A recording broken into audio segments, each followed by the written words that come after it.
J'ai super faim.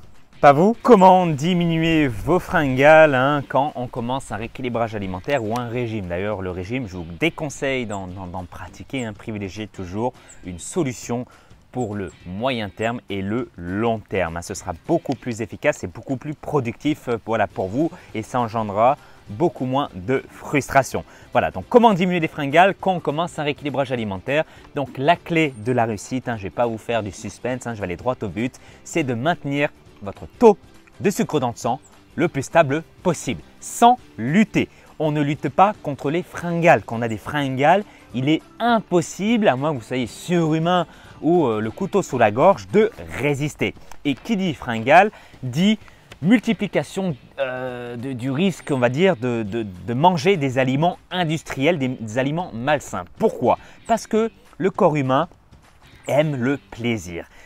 Quand on mange des aliments sucrés de type industriel qui contiennent encore une fois beaucoup de sucre, ça apporte un plaisir instantané, immédiat à notre cerveau et notre cerveau en raffole. Alors que si on mange par exemple des haricots verts ou des épinards, honnêtement notre cerveau va dire bon là tu te fous de notre gueule là, attends c'est quoi ça? Non mais c'est n'importe quoi. Voilà, donc le plaisir ne sera pas le même et vous allez peut-être avoir même une forme de frustration. Donc c'est pour ça, c'est humain.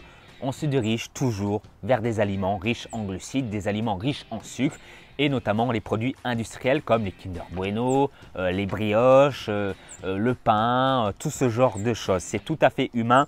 Donc les amis, la clé encore une fois, si vous voulez éviter, surtout pour votre objectif qui est de perdre le gras autour de votre ventre, perdre du poids, il faut éviter un maximum d'avoir une glycémie, un taux de sucre dans le sang qui fait le yo-yo tout au sein de la journée. Donc vous allez me dire, ok Kevin, c'est très bien, merci pour le conseil, mais qu'est-ce que je peux faire justement pour maintenir mon taux de sucre dans le sang le plus stable possible? Donc la première chose, c'est de manger des collations santé. Alors quand je parle de collations santé, c'est-à-dire des aliments non industriels. Alors moi, je vais vous donner un exemple de collation. Donc moi, par exemple, ce que je prends de temps en temps, suivant là où je suis, suivant mes disponibilités et le temps que j'ai à disposition, bien évidemment, on s'adapte. Un bon vivant, c'est quelqu'un, et vous êtes des bons vivants, un bon vivant, la définition que j'ai, c'est quelqu'un qui s'adapte à son mode de vie. Donc l'adaptabilité est très importante. Donc moi, ce que je vous conseille, c'est un fruit plus des amandes. Un fruit de saison, bien évidemment. Vous n'allez pas manger des bananes en hiver quoi, ou des tomates en hiver. Voilà. Bon, ce n'est pas un fruit la tomate, mais vous m'aurez compris. Toujours un fruit de saison, plus des amandes ou des noix.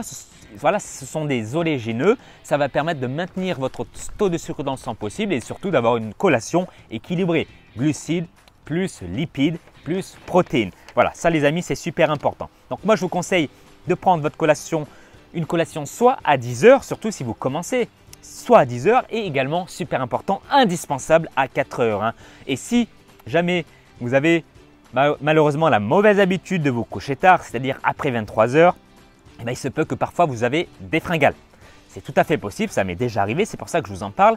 Donc à 23h30, voilà, vous vous levez, vous êtes devant la télé, vous dites « Putain, j'ai sacrément faim là, j'ai envie de manger un truc vraiment sucré, me casser le ventre alors que vous allez vous coucher une demi-heure après. » Donc là les amis, il y a deux solutions. Soit vous allez vous coucher à 22h30 max, c'est ce que je fais chaque jour les amis. Si vous voulez avoir une vie qui sort de l'ordinaire, vous devez faire des choses qui sortent de l'ordinaire également. C'est-à-dire que vous devez faire l'inverse de ce que font la plupart des gens. Couchez-vous 22h30 grand maximum.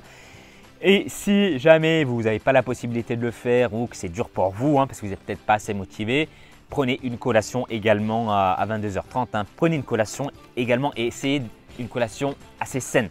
Honnêtement, sinon après qu'est-ce qui va se passer? Vous allez culpabiliser et ça peut vous empêcher également de passer une très bonne nuit. Ensuite, deuxième conseil, encore une fois pour vaincre la faim, c'est de maîtriser les aliments et surtout l'index glycémique des aliments. L'index glycémique, c'est en gros, on va dire une catégorie, une famille d'aliments qui classe les aliments en fonction de leur index glycémique, c'est-à-dire à la capacité d'un aliment à faire monter plus ou moins rapidement votre taux de sucre dans le sang. Donc il y a les IG, index glycémique bas, moyen et haut. Et bien évidemment, si vous me suivez, il faudra limiter un maximum les aliments à index glycémique élevé qui sont, on va dire, des poisons pour votre taux de sucre dans le sang. Hein. Ça va vous amener des fringales, énormément de fringales. Hein. Donc moi, je vous conseille de… Je vais vous mettre un petit tableau en dessous de la vidéo, un tableau que vous allez pouvoir télécharger. Il y aura une liste d'index glycémiques. Donc vous pourrez choisir les bons aliments. Donc pendant le repas, par exemple, privilégiez plutôt le quinoa, le sarrasin, l'avoine, le riz complet, la patate douce également, excellent aliment, ou encore les pâtes à la spiruline. Mais faites attention à tout ce qui est pâte blanche, riz blanc, pain blanc, tout ce qui est conçu avec de la farine blanche. Les amis, c'est pas terrible, hein. C'est pas terrible. Et d'ailleurs, il y a une valeur, et je ne vais pas vous casser le cerveau ici parce que c'est un autre concept un peu plus compliqué, même si ça reste simple quand on le connaît, mais c'est la charge glycémique. La charge glycémique, c'est un outil de mesure encore plus précis que l'index glycémique, puisque la charge glycémique comprend l'index glycémique des aliments plus la quantité. Forcément, si vous mangez un grain de riz blanc, l'impact sur votre glycémie ne sera pas énorme. Voilà, ça reste du bon sens. Alors que si vous prenez 500 g de riz blanc, là par contre, votre corps il va ramasser. Donc c'est pour ça que la charge glycémique des aliments est pour moi un outil, on va dire, encore plus précis et un outil vers lequel il faut se diriger. Donc en gros, les amis, ce que vous devez retenir, l'ultime technique pour vaincre la faim, vaincre les fringales, c'est déjà dans un premier temps de manger des collations pour maintenir votre taux de sucre dans le sang le plus stable possible. C'est la clé de la réussite. Dans un deuxième temps, privilégier les aliments à index ou charge glycémique bas et moyen. Ça, c'est le deuxième point. Et troisième point, ça reste du bon sens, limiter tout ce qui est produits industriels. Vous pouvez en prendre de temps en temps pour le plaisir, mais ça doit rester du plaisir uniquement et pas une habitude que vous avez mis en place pour combler un manque, on va dire, pour combler une frustration ou une émotion négative sous l'emprise de la tristesse, de l'ennui, de la colère. Souvent, on a tendance souvent à se diriger vers ce genre de produit. Donc, si c'est le cas, faites attention à ça. Il faut en prendre conscience. Et si vous ne pouvez pas contrôler vos émotions, commencez à travailler sur vous-même, allez voir un spécialiste pour régler vos soucis, c'est super important, il n'y a pas de honte à ça.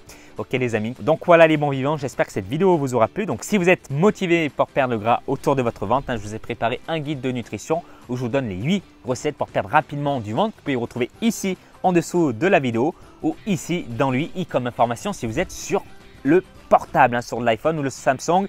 Donc si vous êtes motivé, vous saurez où le trouver. Je vous souhaite encore une fois les bons vivants, tous mes voeux de succès. Ne lâchez rien, continuez vos efforts et surtout restez intelligent et flexible et surtout adaptez-vous à votre environnement. Je vous dis à très vite, que la forme athlétique soit avec vous. Bye bye.